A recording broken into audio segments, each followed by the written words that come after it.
So gawin mo ang gusto ng Ama. Gustuhin mo ang gusto ng Ama. Hanapin ang sarili, maghanap ng ligaya sa loob ng bakuran ng Ama.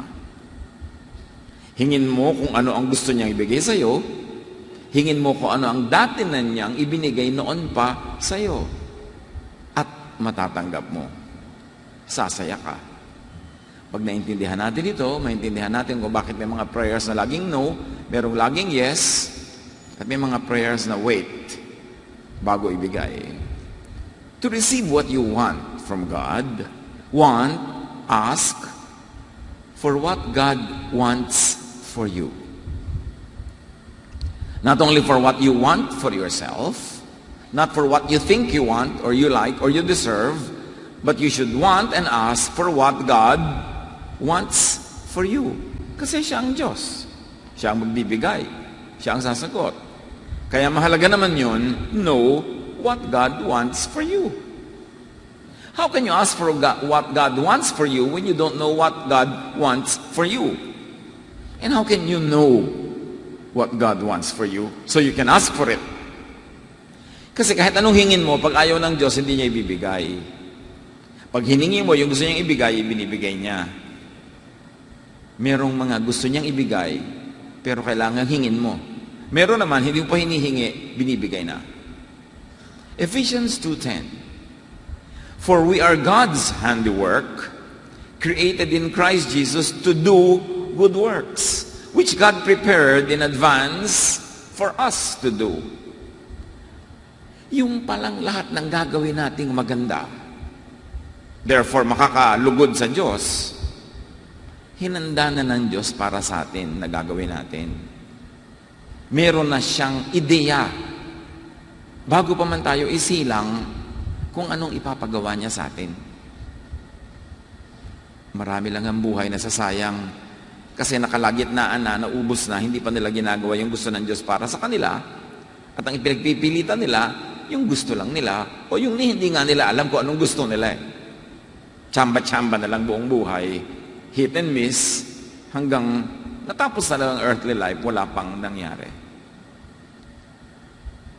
Each person's best work is predetermined by God. Doon ang tinatawag na predestiny.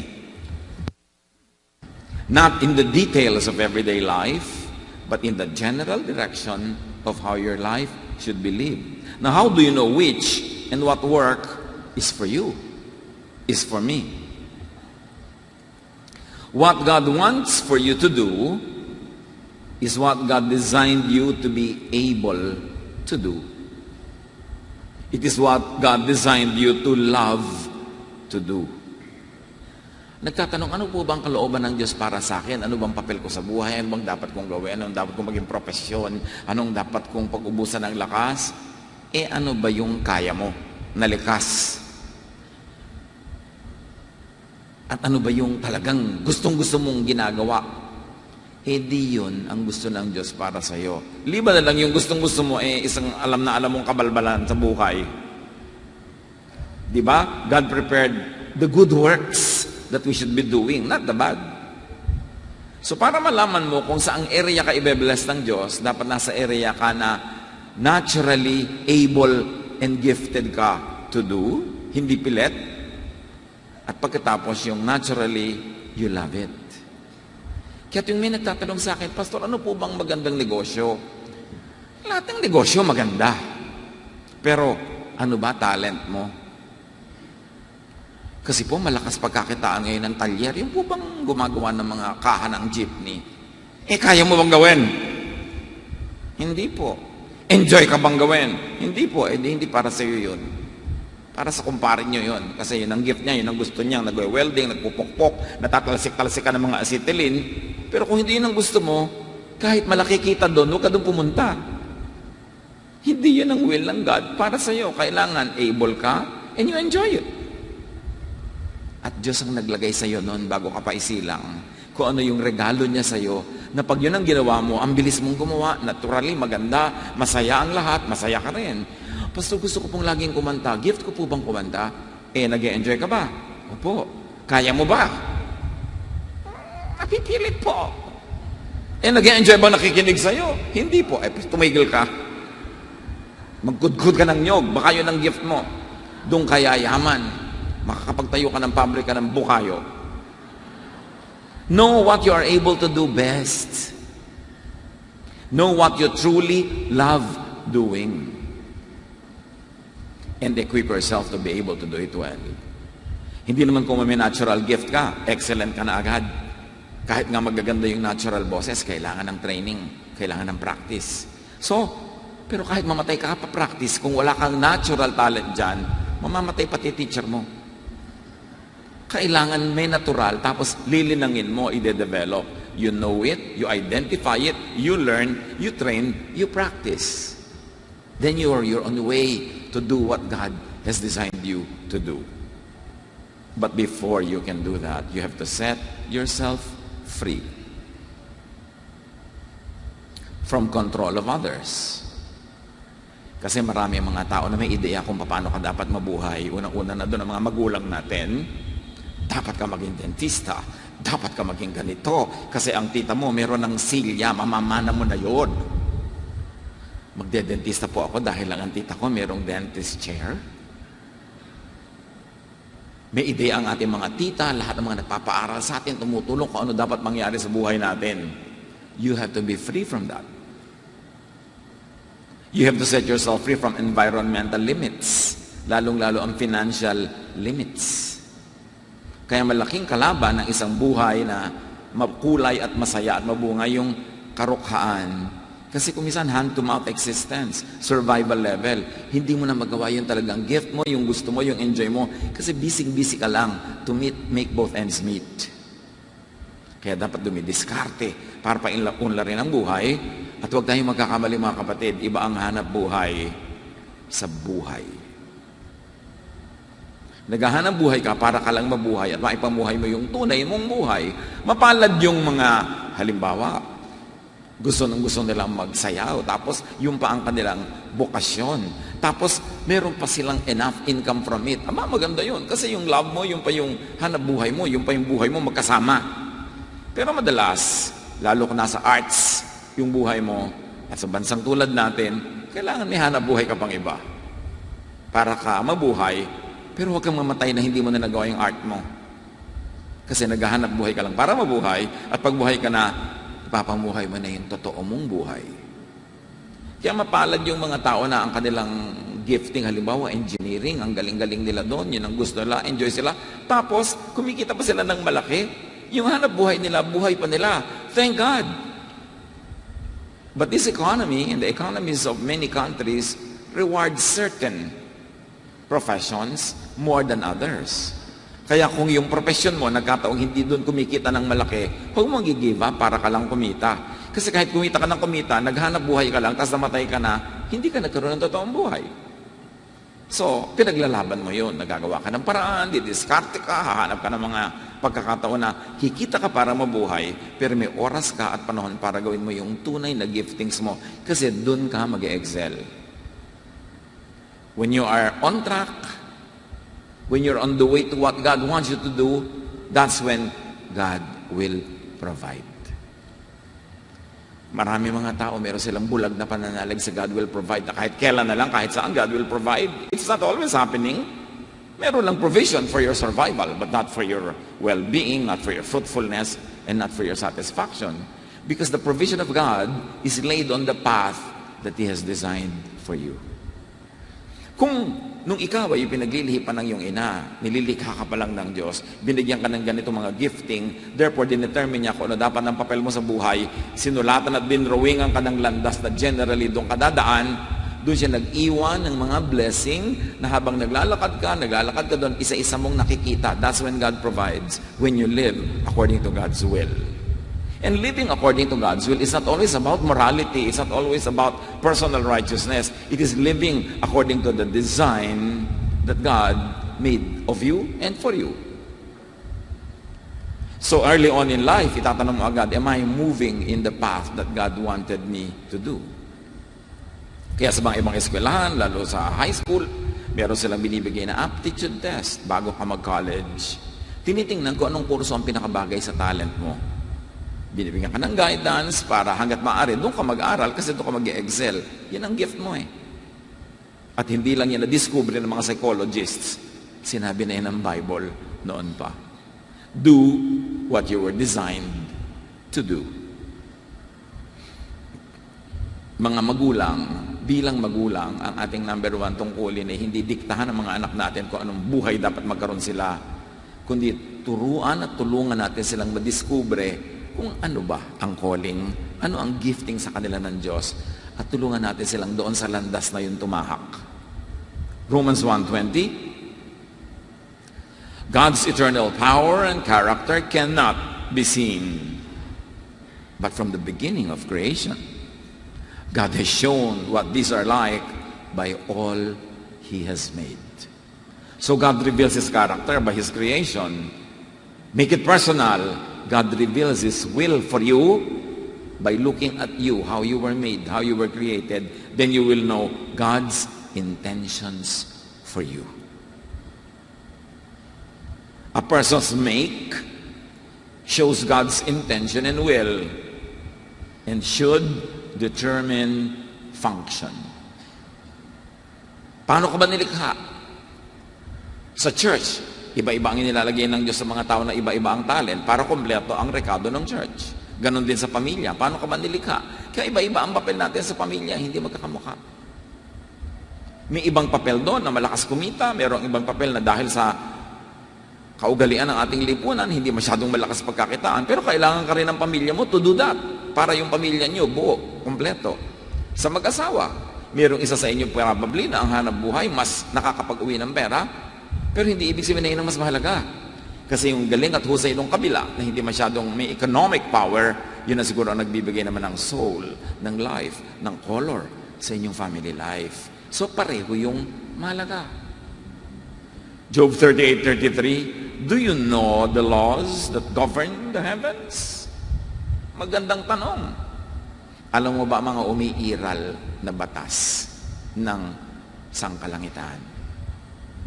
Ng sansinukob? Kasi meron. Hindi tayo aksidente. We are creations of God. And the Creator has something in mind, what He likes to do with the creation, and therefore the God that determines that designs you according to that intention of the Maker. Hindi tayo dapat mag-isang basta-basta na lang sumusugod sa gusto nating gawin. Lagi natin isinasaalang-alang, ano ba ang gusto ng Diyos na mangyari sa akin? At paano ko malalaman yun? Titingnan ko ang aking likas na galing, ang husay, ang hilig ko. Kasi ba't inilagay yun ng Diyos doon? Definitely, yun ang gusto niyang papilin ko sa buhay. Psalm 104 verse 5, you build foundations of the earth, and it will never be shaken. It is only telling us that when the Lord builds, when the Lord designs, meron yung eternal purpose and eternal power that can never be changed. Jeremiah 13:23, can an Ethiopian change his skin, or a leopard its spots? Obvious answer is no. Diyos ang lumikha sa lahat. Kung ang Ethiopian ay black yung skin, huwag mong piliting ibabad yan sa hydrogen peroxide para pumuti. Nakakalapnos-lapnos tuloy sa pagpapaputi. Iba-iba ang kulay ng mga tao. Diyos ang may likha. Kaya lang gino-glorify ko minsan yung certain color. Halimbawa, sa world politics and world economy, kung ang mga makapangyarihan ng mga taong puti, ang standard ng beauty ay puti. Pero kung nagpapaandar ng buong mundo, halimbawa ay mga maiitim, yun ang standard ng beauty. Kaya kung ang puti-puti mo, inferior na inferior ko, nakakaya naman ako, puti-puti ko. Buti pa yung pinsan ko, ang itim-itim. Pero dahil nai-influensya tayo, maging ng relihiyon, kasi may mga imahe ng mga puo na puro puti. Tapos ang imahe ng demonyo, maitim. Ay, magkaka-inferior ka nga. Tapos yung kulot-kulot pa. Hindi kung kulot-kulot ka, gusto mong ipatuwid yung buhok mo ngayon. Kasi yun ang standard kung ano dapat ang magandang buhok. Inuulol lang tayo ng advertising. Yung mga factory ng mga pampaganda ng pampamakeup, siyempre nagpo-produce sila ng pampaputi. Huwag mo maglalagay sila ng mga modelong puro mapuputi para tularan mo dahil para bilhin mo ang product nila. Huwag kayong pauto sa advertising. Lahat tayo magaganda. At sino man ang hindi sasang-ayon dyan, makipagtalo kayo sa Diyos. Dahil siya lumikha sa atin eh. May purpose ka. Paano po ako, pastor? Isa po akong lalaking hindi katangkaran. Aba, lagi kang matatanggap sa Navy, lalo sa mga U-boat, yung mga submarine. Kasi hindi pwede doon na matatangkad, na uuntog lagi. May hanap buhay na pang sayo. Di ba? Merong pang kanya. Iba-iba. Ang point lang ito isinisiksik mo ba ang sarili mo doon sa hindi ka naman ginawa ng Diyos para doon? Kaya ka nagmumukhang second class. Kaya ka nagmumukhang third class. Kasi wala ka sa tamang lugar. Live by the talents God gave you. Kung ano binigay sa'yo, huwag mong pang-inggitan yung talent ng iba kasi Diyos din ang nagbigay nun. Pakinabangan mo. Halimbawa, ang galing niyang kumanta, ikaw hindi. Makinig ka ng makinig. O, di ba? Nakinabang ka sa ganda ng boses niya. Kailangan, pakinabangan mo yung galing ng iba. Huwag mong labanan para ka mag-enjoy. Romans 12:6, we have different gifts according to the grace given to each of us. Yung gift mo, carry mo yan. Yung gift ng iba, hindi mo yung carry. Huwag mong pilitin. Kahit yung academic giftedness, may mga tao talaga ang galing sa academics. Meron naman sa iba magaling. Pag in-observe nyo, karamihan sa mga magagaling sa academics, bobo sa love life. Yung ang tali-talinong babae kung sino-sino nagugustuhan, yung mga ganon, ganon talaga. Sa arithmetic siya magaling, sa physics, sa geometry, alangan mo pati sa pag-ibig, siya pati na pinakamagaling. Kanya-kanya ng galing sa buhay. Kaya hindi dapat kino-compare ang sarili. The Lord, yung sinasabing the Lord will give you your heart's desire, does not have to be a case-to-case specific transaction na, Lord, gusto ko to, ibigay niyo sa akin. Ang daming usapan naman nun, papagurin mo ng Diyos, kapapakinig sa'yo, and sa 6 billion other people on the planet. Pag sinabing the Lord will give you your heart's desire, it happens automatically when you live according to God's design, meaning God's will, when you follow natural law. Hindi na kailangan magpasya ang Diyos every day, every hour, every minute, every second kung anong ibibigay sa'yo. Pag nabubuhay ka ayon sa landas na ginawa niya para sa'yo, revealed by your natural inborn talent and inclination, automatic na lahat ng kailangan mo ibibigay niya. Hindi na kailangan ng araw-araw na transaction. That is what it means that you do what the Lord wants. Laging tanong ng tanong tao, ano po kaya ang Lord's will para sa akin? Abay, di tingnan mo ang talent mo, tingnan mo ang galing mo, di ang will niya para sa'yo. Hindi yan detailed na nakaka-oppress na nabarawat detail, pati isusuot mo anong kulay. Hindi ganun. Yung general direction. Sino po kaya ang Lord's will para sa akin? Aba, edi yung gusto mo, at gusto ka rin. Kung ikaw lang may gusto, hindi ka naman niya gusto, takbo ng takbo pag nandiyan ka, hindi Lord's will yun. Buhay ko sa mundong ito, isinulat. Distributes them to each one just as He determines. Yung mga gifting, kahit spiritual gifting, Diyos ang nagpapasya. Kaya sa church naman, may binibigay ang Diyos na gifted in preaching, merong in teaching, merong in administration, merong gifted in soul winning, merong gifted in counseling, merong gifted in giving and supporting others. Lahat yun, Diyos ang may bigay. Para pag pinagsama-sama kayo, merong isang kumpletong community, merong isang kumpletong pamilya. So kung ikaw ay administrator, huwag mong piliting maging preacher. At kung preacher ka, you go on preaching and delegate administrative work to other people who are gifted in that area. Singer ka, concentrate on music ministries. Meron naman, mahuhusay sa ushering. Doon ka dapat pumunta. Iba-iba. Hindi magkakamuka. Pero lahat mahalaga. At magiging masaya ka lang kung nasa tama kang lugar. Huwag kang magsiksik sa choir dahil lang may crush ka doon. Kasi kung crush ka rin niya, kahit nando ka sa mga bundok-bundok at nando ka sa soul winning, pupuntahan ka nun. Doon ka dapat sa kung saan nilagay ng Diyos. Kung saan nakahubog, nakabagay, nakatugma ang buong mong pagkatao. God's will is a general direction, not every specific step you take. That is your personal choice. So do not problematize your natural self.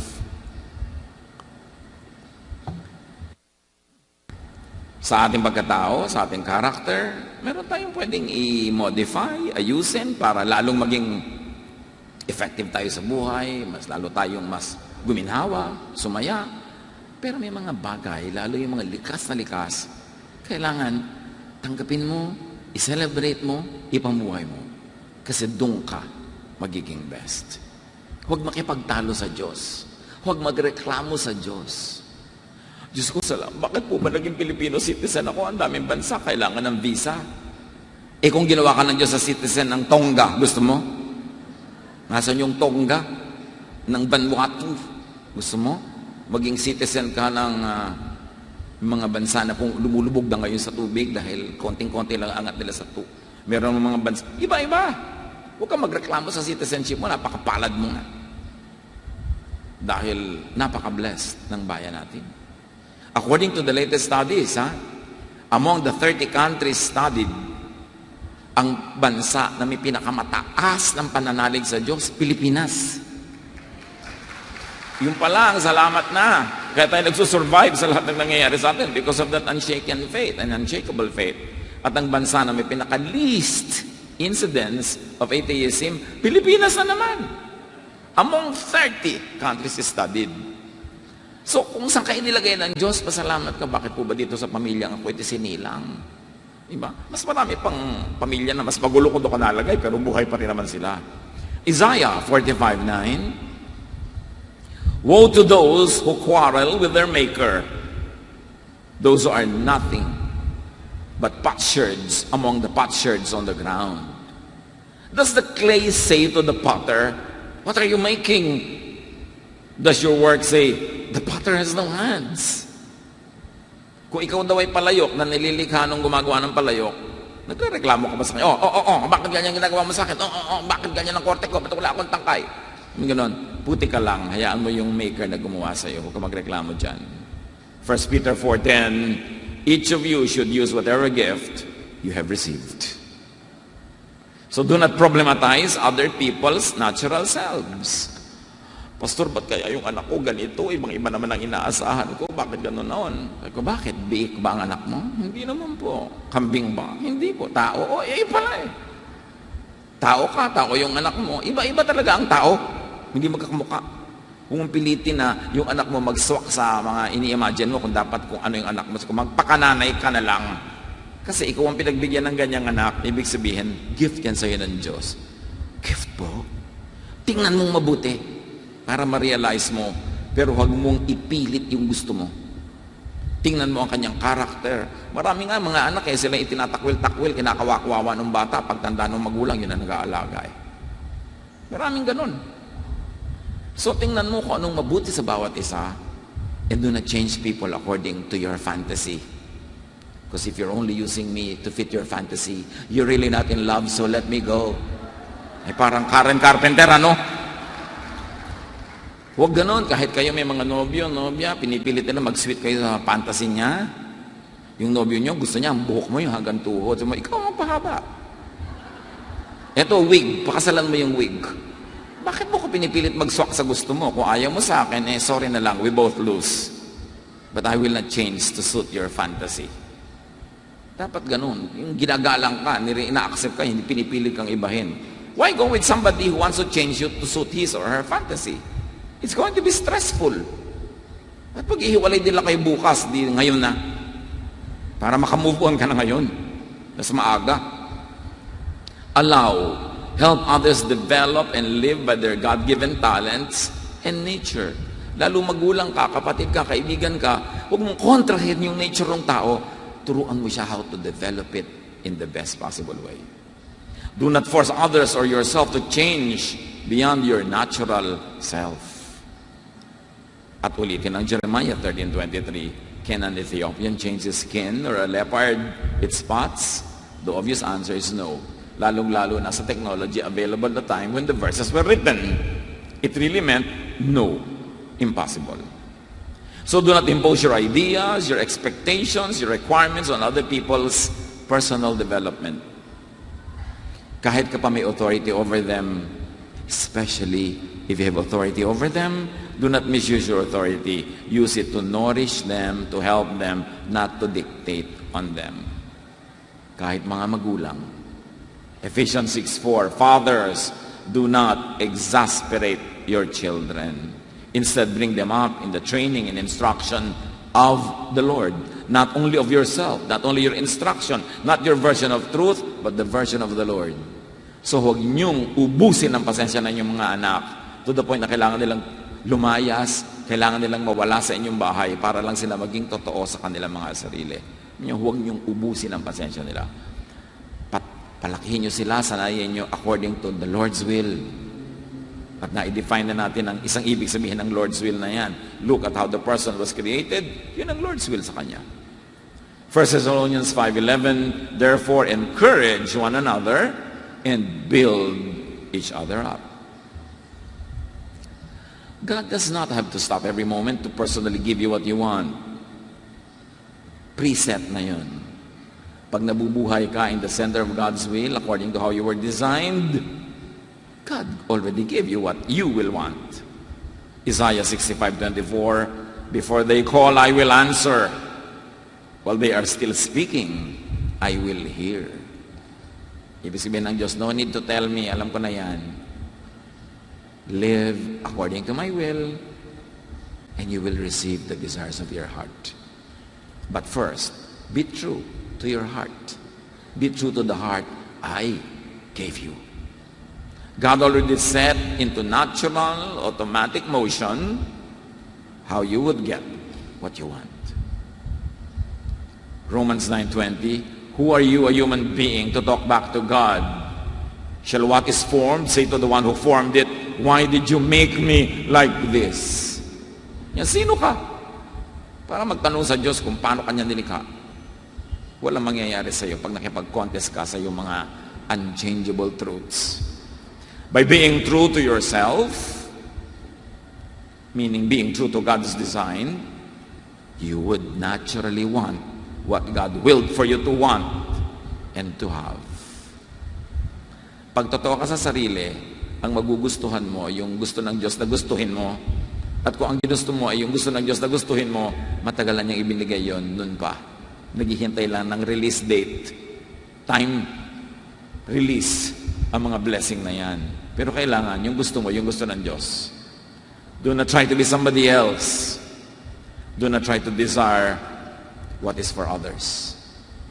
That's why I always remember fondly a poem we learned in high school, one of the many, Sonnet 29 by William Shakespeare. When in disgrace with fortune and men's eyes, I all alone beweep my outcast state, and trouble deaf heaven with my bootless cries, and look upon myself and curse my fate. So Shakespeare is talking from the point of view of someone who's unhappy with himself. Mag-isa lang daw niyang itinatangis ang kanyang abang kalagayan at nabibingin niya ang langit sa kanyang mga iyak at daing na di naman dinidinig. Sabi niya, tinitingnan ko ang sarili ko at wala akong magawa kundi sumpain ang mapait kong kapalaran. So this is a person mourning his or her own life. To go on with the sonnet, wishing me like to one more rich in hope, featured like him with friends possessed, desiring this man's art and that man's scope, with what I most enjoy, contented least. So tumitingin siya sa mga tao sa paligid niya, sabi gano'n, sana siya na lang ako na lang katulad niya. Para ako maganda, masaya, sabi gano'n. Tulad niya, maraming kaibigan, ako hindi masyado. Hinahangad ko yung galing niya sa ganitong art, hinahangad ko yung galing niya sa ganong mga ginagawa niya. Tapos ako naman, ang konti-konti lang na-enjoy ko sa buhay. Hindi ako makontento. Nagreklamo niya sa kanyang buhay. Pinagnanasaan ang buhay ng iba Pinagnanasaan ng para sa iba. Kaya sabi nga niya sa Ten Commandments, you shall not covet thy neighbor's goods, thy neighbor's wife, thy neighbor's everything. In other words, dahil doon, inggit siya sa iba. Isa sa mga malakas sumira ng kalusugan ng inggit. Sumisira ng disposisyon, sumisira ng ligaya. Yung inggit na yan. At naiinggit ka pag ang tinitingnan mo yung binigay sa iba at the expense of ignoring, or in the process you ignore what God gave you. Sabi sa Ecclesiastes 4:4, and I saw that all toil and all achievements spring from one person's envy of another. Sabi ganun, lahat ng paghihirap, pati achievement, ang pinagmumulan, inggitan. Kaya nagtatataas ang grade ng estudyante yan, gusto niyang taasan yung grade ng kanyang katabi. Kaya marami daw schools ngayon, hindi na uso yung grading. Kasi you go to school not to compete with one another, but to learn. Pero habang may mga first, second, third honor, may competition ang mga nanay. Kaya pinagdudukdukan yung mga anak, mag-aral ka, nakakaya sa kaibigan ko, siya aakyat sa entablado, ako hindi. Di ba? Yung mga ambisyosang mga nanay, kuminsan na nagtutulak sa mga anak na sobrang maging competitive. Dapat kung ano yung galing mo, doon ka. Mami, ang galing-galing ko po sa recess. O, ito pambawan, anak. Siguro yan ang gift mo. Di ba? Dahil kasi ipagdukdukan mo yung anak ko para maging magaling sa trigonometry. Ang galing-galing sa geometry, papagawin mo lang pala ng parol. Sine ka pa, cosine, tangent, cotangent, parol lang pala ang kakauwian ng gagawin niya. Bagamat kung gift mo yun, di maganda. Pero kung pinilit ka, ano nangyari sa buhay mo? Sa pagpapatuloy ng Sonnet 29, sa wakas sa tauhan siya. Ganyan lang ng mga sonnet si Shakespeare eh. May resolution sa dulo. Sabi niya, yet in these thoughts myself almost despising, happily I think on thee, and then my state. Sabi niya, dito sa akin pag nadalamhati, bigla akong sumasaya pag naiisip kita. At ang aking kalagayan. And like to the lark at break of day arising from sullen earth, sings hymns at heaven's gate. At nagmumukha ako sang ibong umaawit sa ibabaw ng tore ng simbahan sa umagang-umaga. Biglang ang saya-saya ko, for thy sweet love remembered such wealth brings, that then I scorn to change my state with kings. Pag naaalala ko ang pag-ibig mo, ang mga text mo na, kumain ka na ba? Magkaroon, hindi ko ipagpapalit ang buhay ko kahit kaninong mayaman o makapangyarihan. Sasaya ka pag naisip mo kung ano yung meron ka na tunay mong ikinaliligaya. Knowing, appreciating what one has, gives wealth and happiness. At I'm sure kayong lahat na-memorize nyo rin ang Sonnet 29 noon. O absent kayo nang ituro yun. Ay, ganun pala yung Sonnet 29. Kaya maganda yung mga nag-aaral tayo ng poetry. Kasi kumbaga bundok-bundok ng mga ideya na sisiksik sa konting salita ng magagaling na mga makata. So the first order of business is to know who you are per God's design. Then you will know who you should be. 1 Corinthians 15:10, but by the grace of God, I am what I am. And His grace to me was not without effect. May talab ang grasya sa akin ng Diyos. Ako ay ako, at ang grasya ng Diyos ay sapat para panindigan ko yan at para maging makabuluhan ang buhay ko, being I am who I am. Psalm 139:13, for you, not others, not me, you created my inmost being. You knit me together in my mother's womb. The first order of business is to know what you really want and to work for it, to work alongside it. Jeremiah 29:11-12, sabi ng Diyos, I know the plans I have for you.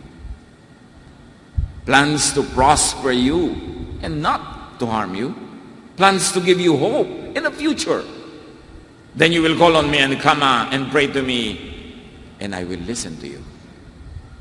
Come to me, ask about my plans for you, because I know the plans, and I will listen to you. Live according to my plans for you. 1 Corinthians 2:9, what God has planned for people who love Him is more than eyes have seen or ears have heard. It has never even entered our minds. Alam niyo ba kung anong plano ng Diyos sa umiibig sa Kanya, sa sumusunod sa Kanyang kalooban, sa nabubuhay according to design? Ganon? Higit pa sa lahat ng nakita nyo na. Higit pa sa lahat ng narinig nyo na. Sa katotohanan, ni hindi sumagi sa inyong guni-guni ang kadakilaan, kagandahan ng gustong ibigay sa inyo ng Diyos. So dapat yun ang hanapin ninyo. Know what God wants for you. Ask for and live by what God wills for you. And receive all of it. Plus. Hindi bagay sa mga anak ng Diyos na nagrereklamo, maralita, hindi masaya sa buhay niya, mamamatay na lang, hindi pa sumasaya. Hindi bagay yon. Pero una nating hanapin, ano ba ang kalooban sa akin ng Diyos according to how I was made? Doon ako mamumuhay, paninindigan ko yon, lilinangin ko yon, and I will receive blessings I have never even imagined. Dear God, we thank you for the beautiful plans you have for each one of us. Teach us to be faithful to you, our Creator, our Maker. Teach us, Lord, to appreciate you as Creator and to appreciate the creation as well, including ourselves. At nawa maging panggising, guide, light sa amin, Lord, na meron kayong plano, na ang successful life is not the life lived according to our will, but the life lived according to your will, your giftedness, your nature that you gave us to us. Pagbulay-bulayan natin itong mga kapatid at isipin, paano dadagdagan pa ang kahulugan ng buhay sa pagiging mas totoo sa sarili? How to release and set people free to be themselves as well, and how we can help them. Father, teach us